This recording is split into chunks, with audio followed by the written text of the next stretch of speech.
P board के class 10th के बच्चों का 19 फरवरी को अंग्रेजी का पेपर है और आज मैं आपको बताने वाला हूं सेंट्रल आइडिया। जी हाँ, जो मैं सेंट्रल आइडिया बताऊंगा वही एग्जाम में आएगा। आप एग्जाम देके आओगे और ये वीडियो देख लेना, निश्चित आप कहोगे कि सर आपने जो सेंट्रल आइडिया बताया वही आया। तो मैं आपको सेंट्रल आइडिया बता रहा हूँ, जल्दी से इनका आंसर भी बताऊंगा कि उसका आंसर क्या है। लेकिन अगर आपके पास कोई नोट्स वगैरह है, अगर आप कोचिंग गए हैं और किसी ने सेंट्रल आइडिया लिखवाए हैं तो उनका आंसर भी आप याद कर सकते हो। जरूरी नहीं है कि इस बुक का आंसर ही आप याद करो, लेकिन बस ध्यान रखो कि कौन सा सेंट्रल आइडिया 2024 के लिए मोस्ट इंपॉर्टेंट है, जो 19 तारीख को आने वाला है।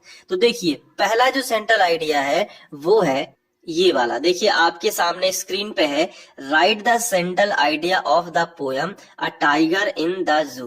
मोस्ट इंपॉर्टेंट सेंट्रल आइडिया है। ये बदल के भी आ सकता है कि what is the theme of the poem a tiger in the zoo. तो थीम का मतलब ही होता है आइडिया, उसका सेंट्रल भाग, उसका सारांश क्या होता है।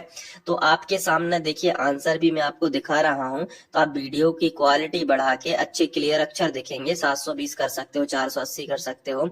और ये जो आंसर है इसका स्क्रीनशॉट लेके इसको अच्छे से लिख के याद कर लो। कम से कम ऊपर की 2 लाइन तो कर लो, क्योंकि ये निश्चित ही आ रहा है।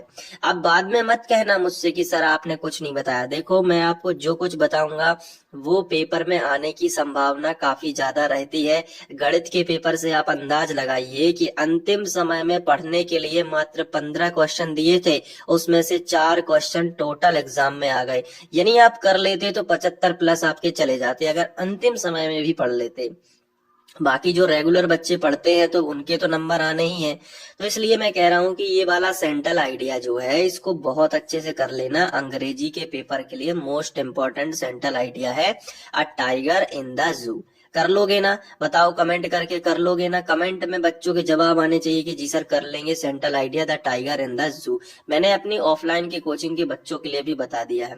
कर लोगे? मैं मान लूं कि आप कर लोगे। चलिए आगे बढ़ते हैं। दूसरा सेंट्रल आइडिया मैं आपको बताने वाला हूं जो 2024 में 19 तारीख को आने वाला है, वो है ये वाला।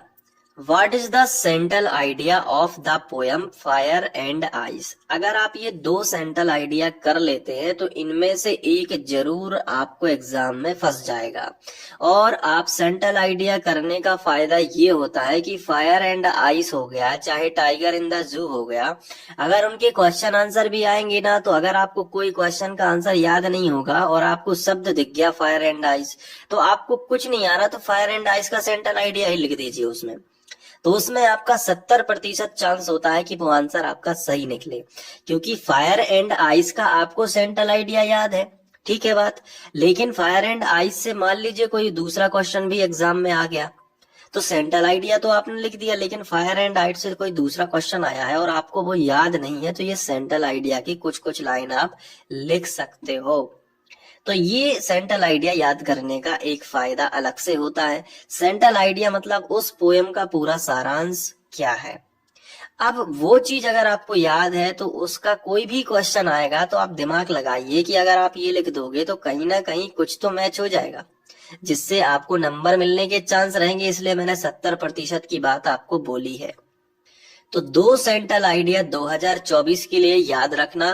पहला है टाइगर इन अ जू, दूसरा क्या है बता दीजिए? दूसरा है फायर एंड आइस। ये दूसरा है। सेफ्टी के लिए एक क्वेश्चन और मैं आपको बताऊंगा।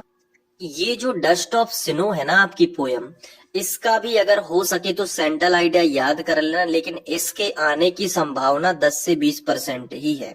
बाकी मैं कह रहा हूं सेफ्टी के लिए कर लेना। 3 के बाद मैं आपको सेंट्रल आइडिया नहीं बताऊंगा। किसी भी पोयम का सेंट्रल आइडिया मत याद करिए, बस डस्ट ऑफ स्नो का करना है आखिरी में तो कर लीजिए। बाकी 2 है, टाइगर इन अ जू, दूसरा बताया फायर एंड आइस। इनका कर लो बस, बिल्कुल टेंशन लेने की जरूरत नहीं है। 2024 के लिए मैं आपको बता रहा हूँ, आप 2 सेंट्रल आइडिया करके जा सकते हो।